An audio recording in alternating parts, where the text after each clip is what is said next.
रहमत दा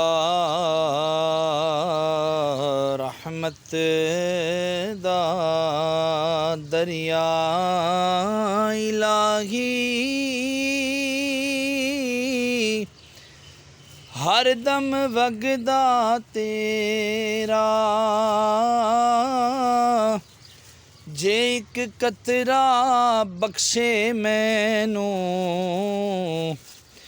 कम बन जांदा मेरा ते बेली बेली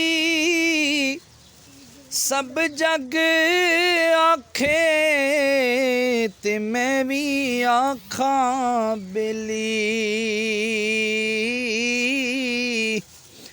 पर उस वेले दा कोई नहीं जे बेली जदों निकले जान अकेली उस वेले दा कोई नहीं जे बेली जदों निकले जान अकेली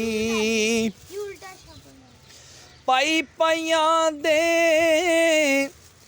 दर्दी होंदे पाई पाइयां दियां बावां प्यो जे सिर दा ताज मुहम्मद मावा ठंडियां छावां प्यो जे सिर दा ताज मुहम्मद ते मावा ठंडियां छावां उच्चा नाम रखाया जिसने ओ चुल्हे दे विच सड़िया नीवा होके लंग मुहम्मद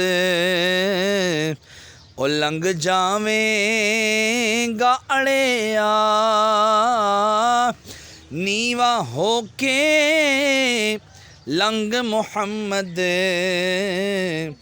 लंग जावेगा अड़िया ते लै हुण यार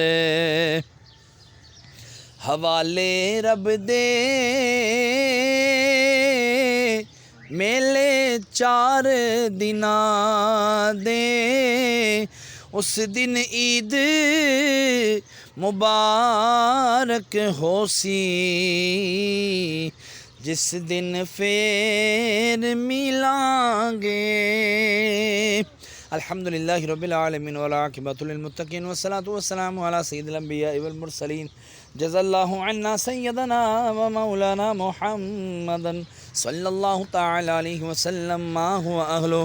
सलातु वस्सलामन अलैका या रसूलल्लाह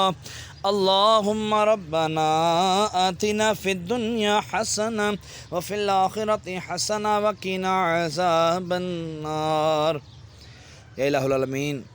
सुब्हानल्लाहि व बिहम्दिही जो 300 मरतबा पढ़ा अवल आखिर दुरूद पाक पढ़ा और उसके अलावा मियाँ मोहम्मद बख्श रहमतुल्लाह अलैह के चंद अशार कलाम के पढ़े तेरी बुलंद बारगाह में पेश करता हूँ कबूल मंजूर फरमा। इसमें अगर कोई गलती कोताही हुई तो हुज़ूर अलैहिस्सलाम का सदका मुआफ़ फरमा करने क्यों तब्दील फरमा जो तूने अजर और सवाब अता फरमाया तेरे महबूब सल्लल्लाहु अलैहि वसल्लम की बारगाह में किस्म में हदीयतन तोहफ़तन नज़रानतन अक़ीदतन नदवन पेश करते हैं कबूल मंजूर फरमा। आपके वसीले से आपके वालिदैन करीमैन तय्यबैन ताहिरैन आपके अज़वाज मुतहरात हज़रत आदम अलैहिस्सलाम से लेकर आज तक और आज से लेकर क़यामत तक के मुस्लिमीन मुसलमान मोमिनीन मोमिनात की रवाहों को दर्जा बदर्जा इसका सवाब पेश करता हूँ कबूल मंजूर फरमा। ख़ुसूसन बिलख़ुसूस मेरे वालिद सराजुद्दीन मोहम्मद कादरी रहमतुल्लाह अलैह की रूह मुक़द्दसा को इसका सवाब पेश करते हैं कबूल मंजूर फरमा। या अल्लाह सुब्हानल्लाहि व बिहम्दिही तेरा पाक ज़िक्र है मौला तेरे पाक ज़िक्र की बरकत से इनके गुनाहों को मुआफ़ फरमा इनकी ख़ताएँ मुआफ़ फरमा इनकी कब्र को जन्नत के बागों में से बाग बना इनके कफ़न को जन्नत के कफ़न से तब्दील फरमा। मौला पूरे मयानी साहब में जितने तेरे बंदे बंदियाँ अहले ईमान की हालत में दुनिया से रुखसत हुई तमाम की अरवाहों को इसका सवाब पेश करता हूँ कबूल मंजूर फरमा। मैं अपनी वालिदा मोहतरमा को اس کا ثواب پیش کرتا ہوں، ان کی روح کو قبول و منظور فرما۔ اپنی نانی نانا دادی دادا جتنے بھی میرے خاندان سے چھوٹے بڑے دنیا سے رخصت ہوئے، ننیال ددیال سسرال میں سے اہل ایمان کی حالت میں تمام کی رواحوں کو بھی اس کا ثواب پیش کرتے ہیں، قبول و منظور فرما۔ مرنے کے بعد اس کا ثواب مجھے بھی عطا فرمانا۔ وصلی اللہ تعالی علی خیر خلقہ محمد وعلی آلہ واصحابہ اجمعین۔ لا الہ الا اللہ محمد رسول اللہ۔